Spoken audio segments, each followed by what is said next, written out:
এখানে একটু দেই, এখানে একটু দেই, তবে কপালে কেউ দিয়েন না, কপালে বিচ্ছিরি লাগে। তারপরে কি করব, এটা করা যখন শেষ হয়ে যাবে আমরা মুছবো না, ওইটা থাকবে আমাদের থাকা অবস্থায়। ওইটা করতে করতে তেমনি ড্রাই হয়ে যায়। টাইম দেখেন তো, এটা আপা কয়টা বাজে? ব্লাশ, হালকা ব্লাশ দিয়ে নিব, একটু বেশি দিবেন, এটা একটু লাল লাল ব্লাশ তো, তাই এখানে একটু দিবেন, এখানে একটু দিবেন, এখানে একটু দিবেন, এখানে দিয়ে কি সেম প্রসেস ঘোরাবো। এই যে ঘুরবে, এই যে সেম, জাস্ট শুধু এটা অন হইলে। কতদিন থাকে আপু?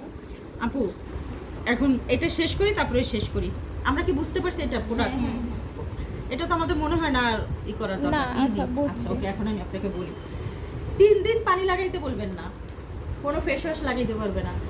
এটা একটা সেকশনে কোনোদিনও সুন্দর লাগবে না, মিনিমাম 4-5টা সেকশন করতে হবে। আর এটা অনেস্টলি কয় মাস পর পর করতে হবে?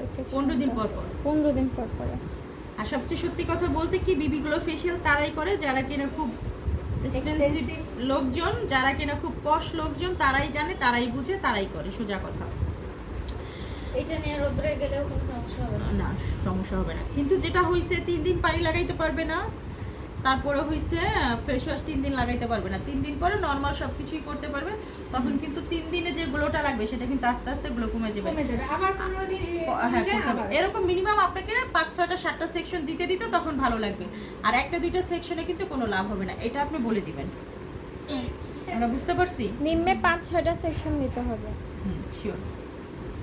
3 দিন পানি এই নিয়ে লাগাতে কোনো পারবেন। প্রশ্ন থাকলে আপনারা বলেন, দেখেন। ফেশিয়ালের ক্লাসটা বলবো। সেটা হচ্ছে প্রথমে ক্লায়েন্টের স্কিন তো একটু মানে নর্মাল হয়তো ড্রাই হয়ে থাকবে, তো স্কিনটাকে আমরা ক্লিন করার জন্য হার্বাল ফেশিয়াল বা ম্যাসাজিং ক্রিম দিয়ে প্রথমে ক্লিন করে নেব। তারপরে আমরা ওই যে সিরাম আর বিবি গ্লো ইয়েটা আগে প্রথমে মুখে সমপরিমাণ লাগাবো। লাগানোর পরে তারপরে মেশিন দিয়ে একটু ঘোরাবো। হ্যাঁ, আলতো করে ঘোরাতে থাকবো। ঘোরানোর পর এক পাশ শেষ হলে আরেক পাশে সেম প্রসেস ফলো করতে হবে। আপু টাইম আছে? জানো কয় আপনার কল লাগে একবারে শেষ করেন। আচ্ছা, বাচ্চারা সেম কেমনে এগুলাই প্রসেস ফেলায়। ফলো করতে হবে। তারপরে যে ব্লাশিংটা আমরা যেভাবে ইউজ করি মেকআপের ক্ষেত্রে সেম ওইভাবে দিতে হবে মুখে, এক পাশ করে দিয়ে তারপর পুরো ইয়ে করে তারপর শেষ হবে। ডান। আপনি এখন বলেন আপু।